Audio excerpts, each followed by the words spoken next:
Oke, assalamualaikum warahmatullahi wabarakatuh. Teman-teman, jumpa lagi dengan saya, Robi Yule Endra. Selamat datang di YouTube channel saya.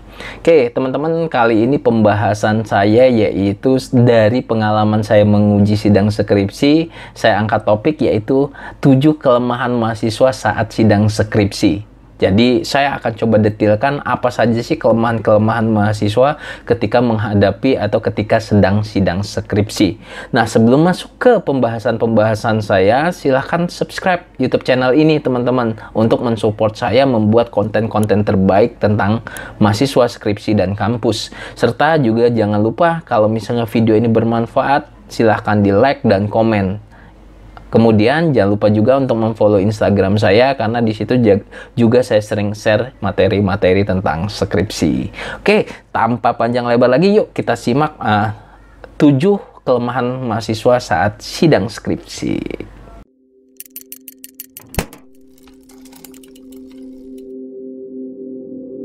Oke, teman-teman semua, seperti penjelasan video awal tadi, saya akan membahas tentang kelemahan-kelemahan mahasiswa saat sidang skripsi. Nah, bagi kamu mahasiswa yang mau sidang skripsi, mungkin bisa jadi pembelajaran ketujuh hal yang saya bahas ini. Oke, yang pertama, kelemahan mahasiswa saat sidang skripsi adalah dia di saat mengerjakan skripsi tidak membaca jurnal atau referensi dari skripsinya dengan baik. Teman-teman, seharusnya kalau mahasiswa strata 1 atau S1 itu minimal membaca jurnal 20 jurnal lah minimal untuk mencari permasalahan penelitian. Nah, kebanyakan mahasiswa tidak baca jurnalnya. Dia ambil, dia taruh referensi aja.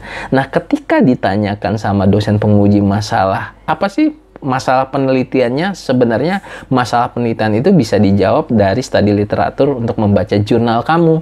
Jadi, jawaban itu pasti nggak ada kalau kamu nggak membaca jurnal. Skripsi itu susah, kenapa? Karena salah satunya kalian harus membaca 20 jurnal yang saling terkait dengan topik penelitian Anda. Jadi kalau misalnya kamu mau lebih kuat lagi menghadapi sidang skripsi, ikuti. Jadi harus banyak baca jurnal-jurnalnya. Yang kedua, teman-teman, setelah mengerjakan skripsi, kalian tidak membaca isi materi skripsinya, apalagi materi di bab 2. Biasanya kalian ambil referensi, diketik-ketik aja dari buku atau dari e-books, di copy paste. Nah, jadi permasalahan ketika kalian sidang, ditanya materinya, kalian gegagapan, nggak tahu apa-apa. Nah, saran saya, kalian baca juga materinya. Kalian sempatkan waktunya untuk membaca materi si skripsi kamu, terutama di bab 2 yang berhubungan sama teori. Yang ketiga, yang jadi kelemahan mahasiswa secara psikologis yang saya lihat adalah terlalu gugup. Jadi nervous, grogi, ketemu dosen penguji yang mukanya agak-agak serem padahal hatinya mulia, itu kalian sudah gugup duluan. Nah, kurangi rasa gugup itu teman-teman.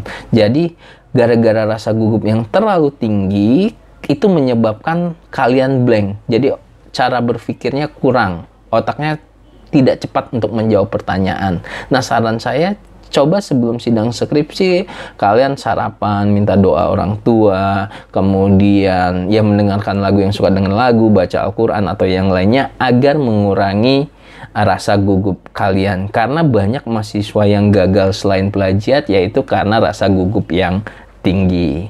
Yang selanjutnya, tidak membuat slide presentasi yang baik gitu. Biasanya asal-asalan saja. Jadi buat slide-nya di copy paste, latar belakangnya paste di slide-nya. Akhirnya para dosen penguji itu udah nggak tertarik lagi melihat kamu dan juga melihat presentasi kamu. Itu sangat disayangkan teman-teman. Karena presentasi itu waktunya mungkin 15 menit, 10-15 menit. Itu momen gimana cara mengambil hati para penguji agar tertarik saat kamu melakukan sidang presentasi. Nah, caranya gimana? Buat slide presentasi yang baik, yang menarik, yang bisa mengajak, memberikan perhatian kepada dosen penguji. Selanjutnya yang kelima adalah terlalu memikirkan hasil akhir atau nilai akhir. Teman-teman, ketika melakukan sidang skripsi, Udah nothing tulus aja. Apa hasilnya lihat nanti. Yang penting kalian menghadapi sidang skripsi itu dengan fight, dengan percaya diri, dan dengan persiapan yang matang. Nilai nanti tergantung proses kamu. Ada mahasiswa sesuai pengalaman saya belum masuk, oh saya nggak lulus ya, nilai saya C, nilai saya B, nilai saya D, dan seterusnya. Itu nggak usah dipikirin dulu teman-teman. Jadi seperti yang saya jelaskan tadi, nothing tulus aja dulu, persiapannya lebih banyak, dan fight dalam sidang skripsi.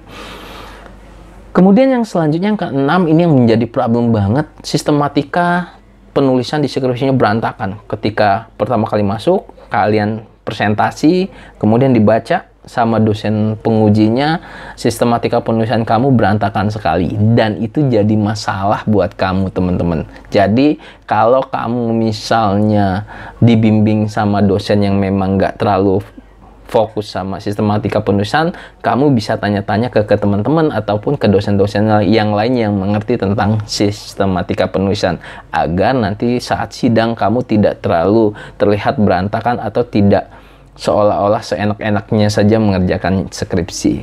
Dan yang terakhir teman-teman, kelemahan mahasiswa saat sidang skripsi ini adalah terlalu percaya diri. Nah, ini yang banyak banget mahasiswa yang sempat ngeblank karena terlalu percaya diri. Mungkin yang pertama dekat dengan dosen tersebut. Di luar dekat, ya dosen kalau di luar ya mungkin dekat dengan mahasiswa, tetapi kalau di sidang skripsi itu ya pasti dia serius untuk memberikan pertanyaan kepada kamu. Jadi jangan terlalu pede teman-teman, dan jangan juga udah mengundang teman-teman lain bawa buket bunga, bawa selempangan, dan lain-lain. Kenapa? Kalau misalnya kalian nggak lulus, itu bakalan menyerang psikologis kamu.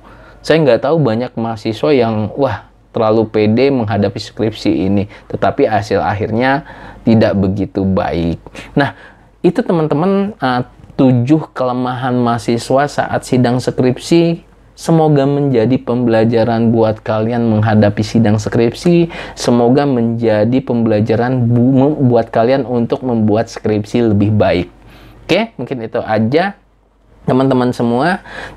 Terima kasih atas perhatiannya. Kita ketemu lagi di video-video selanjutnya. Tapi jangan lupa ya untuk mensubscribe YouTube channel saya, kemudian meng-share, like, dan mengkomen video-video yang menurut kalian bermanfaat buat kalian. Dan jangan lupa juga untuk memfollow Instagram saya @robiuliendra.